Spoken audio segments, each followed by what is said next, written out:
Hey, Steve Stine from Guitarism here. Thank you so much for joining me. What I want to do in this video is show you how to use VocAlign Ultra, which is normally used for vocals, and it does an amazing job with vocals, but I'm going to use it on guitar. And in order to set this up, what I needed to do was record some guitar parts that don't match up. Now, in my experience of trying this out to make this video, I have found that if you try and play things that are way too fast, like if you're trying to do shreddy stuff and you're trying to synchronize it, it has a really hard time with that. And that's probably something that they'll work on in the future. But if you're doing things that are punchy, you're doing things that are, almost more vocal in nature, it tends to work really, really well. If you're doing acoustic stuff or clean stuff, it works really great. So what I did was I created this song that uses a clean section and acoustic section, and then this rhythm section, and then this little solo thing over the top, this harmonized solo thing. And I thought I would see how well it works for that. And so that's what we're going to check out today. So let's go ahead and go to my screen here. Now, what you're going to see here is I've got a couple of different things. I've got easy bass and easy drummer, which I added in, which isn't a big deal. But let's listen to the beginning of this. So when I recorded this, I purposely kind of recorded it not as tight as I normally would like to.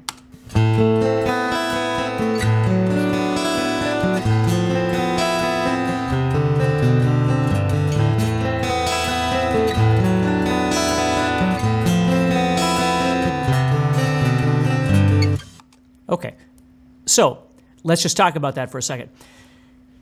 Now, when you're in your own studio and you're doing a recording, of course, you can do multiple takes of something and get it as tight as you need it to be. You can also obviously do your normal editing, which is, cutting and slipping things and do whatever it is you need to do to make things work.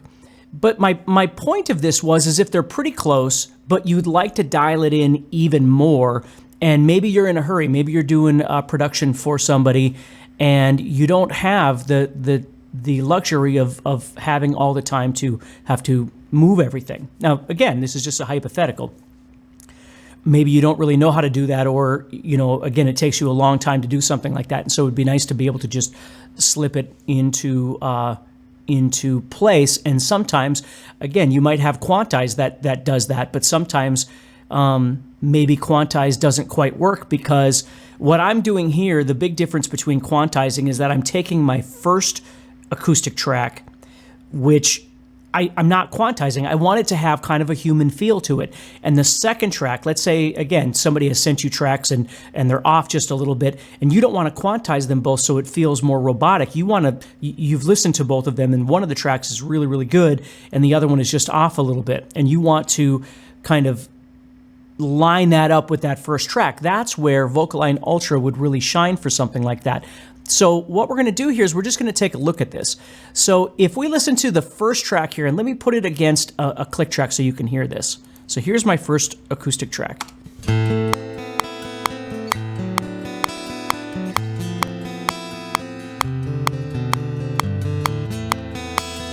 Okay, and then this is the one I re-recorded, but tried to be off a little bit from the first one.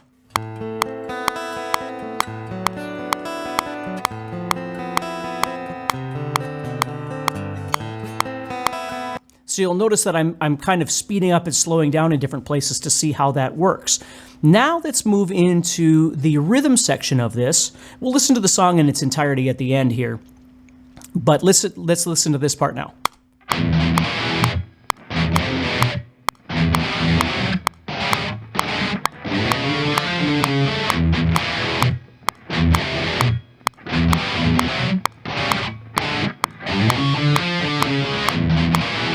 Okay, so that's what that is. Now, again, normally if I was actually doing this, doing production to this, I would, chop up the audio in the center and try and make everything sound a lot tighter and that sort of thing. But when I wrote this, the point is I was trying to make it really punchy so you could hear how VocAlign works with this. And the second track, again, is off from the first track a little bit here and there on purpose. So here was my solo. And with the solo, what I tried to do is make sure that it's more of a melody than a solo, that it was melodic. So I wasn't trying to play really fast or anything to see how VocAlign would do with this. Because again, I was doing a project before this where I was doing a bunch of really fast stuff and VocAlign was just having a hard time with it. and it's not meant for that. And again, it's more for vocals and things like that. Who knows what they have planned in the future? But for the really, really shreddy stuff, it was having a tough time with that. And it's kind of hard to synchronize something like that anyway. But so let's go ahead and listen to this.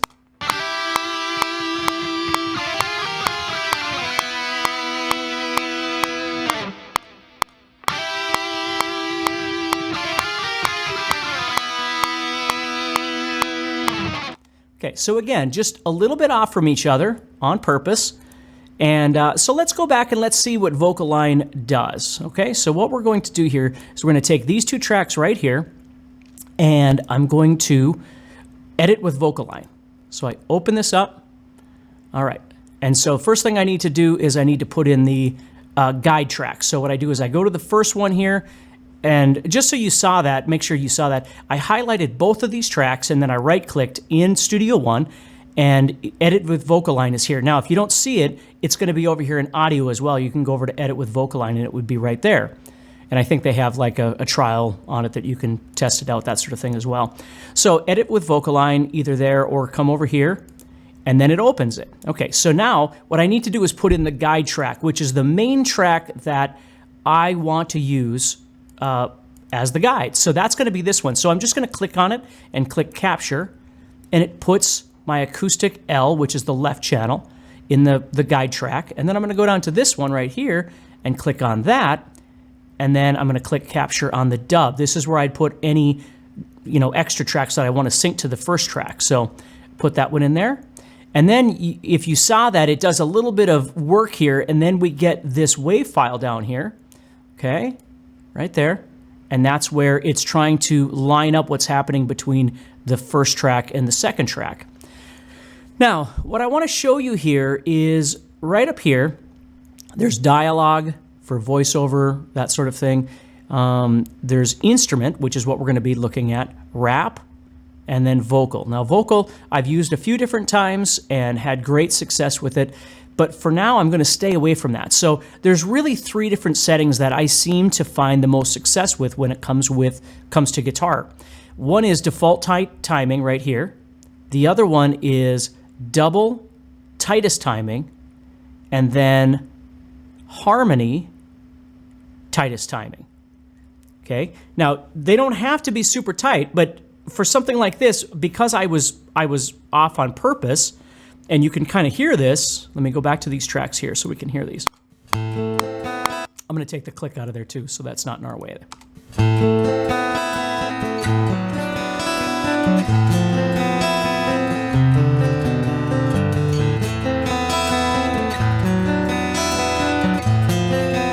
Okay, so it's already done a really good job of trying to line those up from what it was before, okay? So what I want to show you here is if I go to default timing, right there, what happens over here on match timing is it gets looser. It's gone to 33 milliseconds, okay? And then right here we have this thing called flexibility. We have normal flexibility. And what I found is really with those 3 things, choosing a timing, and then making sure that this is all the way up if you're trying to make it as tight as you can, and then here, choosing the flexibility. So what I want to show you here is just a couple of different settings so you can kind of hear the difference. So default timing right there, okay? And let's say, I'm going to switch this just to make sure it is correct. Okay, so let's go to something that I don't want. Okay, so now I'm going to go back to default tight timing, just right here. And you're going to see it's taken 33, normal flexibility, smart align is on, and then that's enough. So now let's listen to this.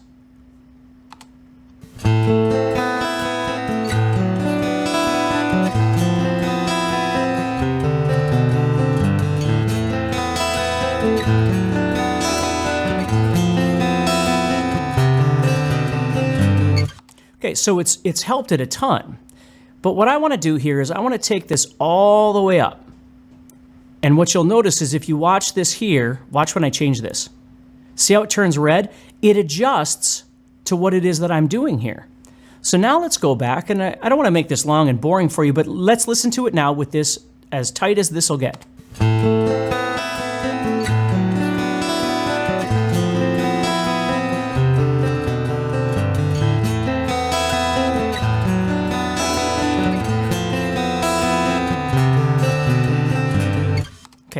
So it's obviously much better at this point. What I want to do is take the flexibility now and move that to lowest flexibility.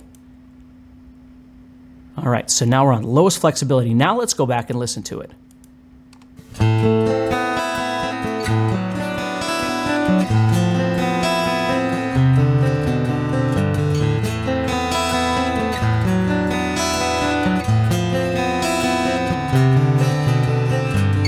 And for me, that sounds even better. So putting this on as tight as it will go here, this match timing, and then putting this on lowest flexibility. Now, what I'm still trying to figure out is whether this high resolution it has any impact on the timing of anything. So when I click it, you see it still looks like it's processing something. So let's listen now.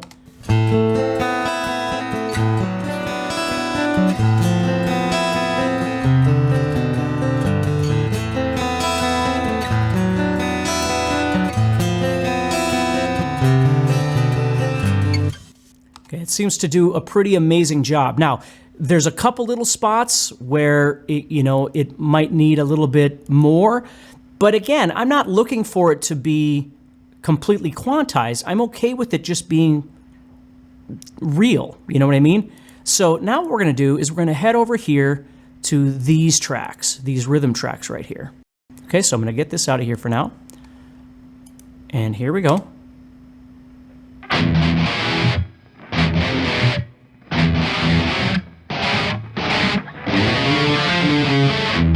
And you can hear that it's quite a ways off. Now, there's a lot more space in this, and it seems like, VocAlign is very receptive to that. So what I'm going to do is, again, highlight both of these tracks.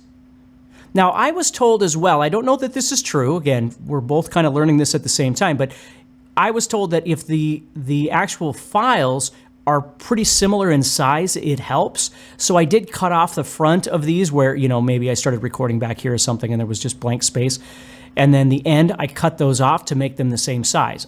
If you know, please, tell us in the comments if that is true. But so what I'm going to do is highlight both these. Whoop, don't want to do that. Highlight both of those, right click, edit with VocAlign. All right, so now we've got our first part that's already done. Now we're on this part. Okay, so you'll see here that the Kemper L1, which is my left one, is here in the guide track, and the R1 is down here in the capture track. So when I highlighted those, you'll notice I highlighted the top one first. I didn't come from the bottom like this. I highlighted the top one and went like this, and here they are sitting in here. So this one, let's try something else. In this one, let's try and go to instrument, and this time, let's try and do doubles, because they're doubles. They're not harmonies. So I'm going to go to doubles, but this time what I'm going to do is I'm going to choose tightest timing, because again, I want those to lock in as best I can. So here we go. It does its work, and we can see the track right there. So let's listen to this one now.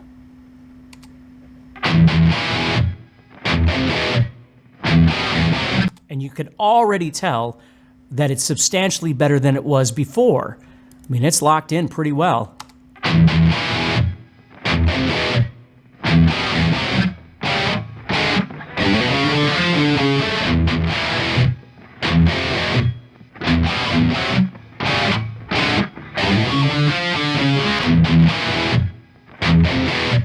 I'm not sure I have to change anything about that, but I certainly could try lowest flexibility and see if that makes a difference to me.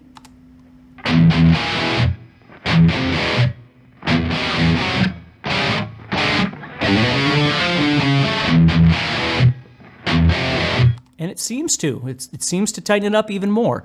Now again, we'll try this high resolution and see what happens here.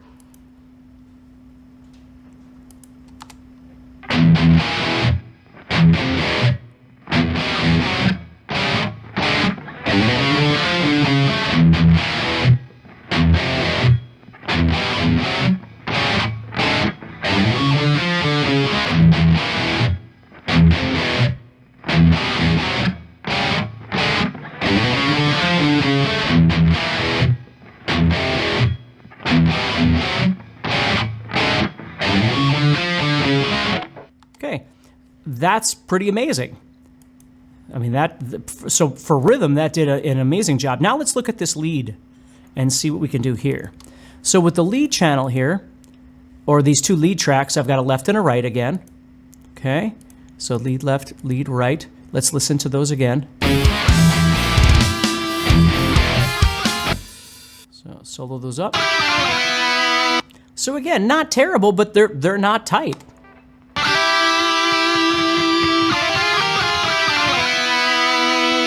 So what I'm going to do is highlight those. Okay, see that? And then I'm going to right-click, edit with VocAlign. There's my new part. So on the top, I've got Kemper L34, which is this one, which is what I want. And then the capture track is Kemper L412. And again, don't worry about the names. It's just pulling in whatever these were called, and I didn't change the names of those. But so if we're listening to those now, what I'm going to do is this one. Again, we could choose anything, but I'm going to go to the harmony one, and I'm going to choose tightest timing. Okay, and it's at normal and high like before. So let's just listen to this, and then let's explore this normal and high and see what it does to that.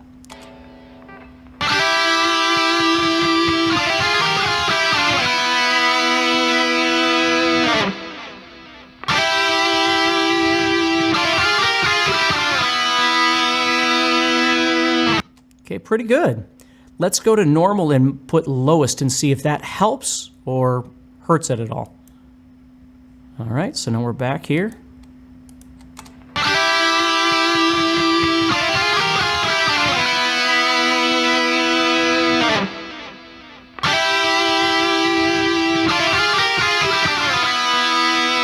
For some reason, it seems like that's not helping. It seems like it's actually putting it out a little bit. So I'm going to go back to normal. Let's listen to this just a little bit again.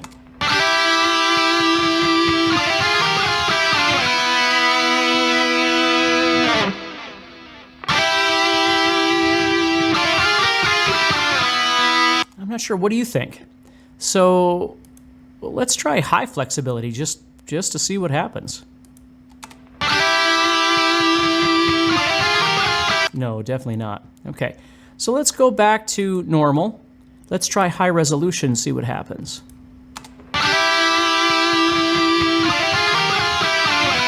Yeah, it's hard to say. Maybe I'll go to lowest again, try that.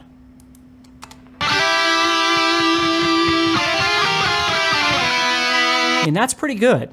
So what I'm going to try, just for the fun of it, let's try something else. Let's go, instead of going to harmony, let's go to double, tightest timing. And let's just give that a try and see if it sounds any better on that setting instead. So I'm going instrument, double, tightest. There we go. And I'm going to put this on lowest and turn that on high resolution and just see what we get.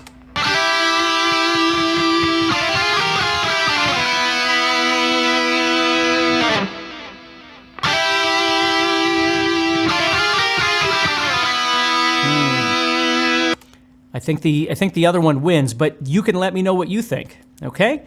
Now I'm going to go to default and try lowest. So I'll turn that on high, and let's just see if this does anything different.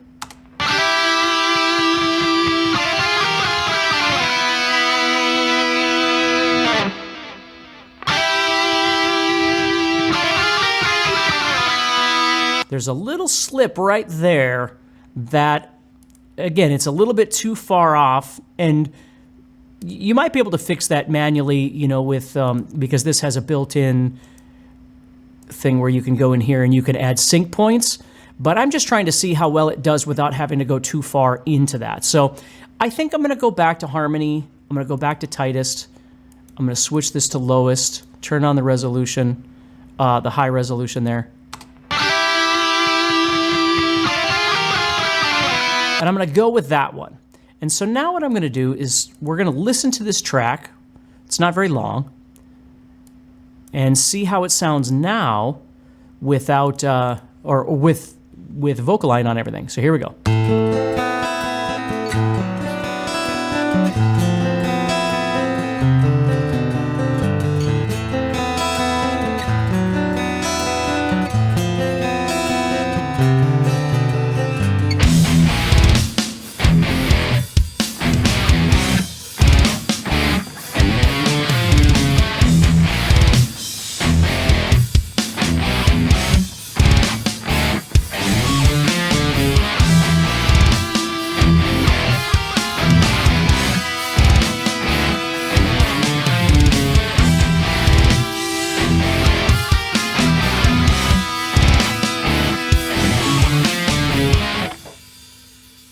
Now, if I like everything when I get done, what I can do is head over here, okay, to the inspector, and I can render these out. So I can take each one of these and I can render them.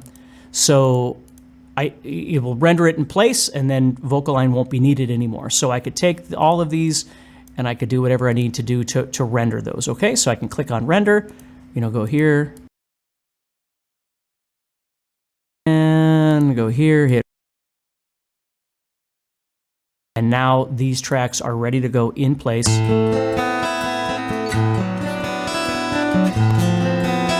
And if I want to, I can restore it back if I don't like something about it. But anyway, I just wanted to show you that. I think it's pretty amazing. And if you already own VocAlign, for vocal edits and things like that, this is a great way of being able to simply take a guitar tracker, keyboard tracker, whatever it is that you've got, and try and kind of line it with whatever your primary track is, if you like the timing of that track. So anyway, hopefully that helps you a little bit. Take care, stay positive, and I'll talk to you soon, okay?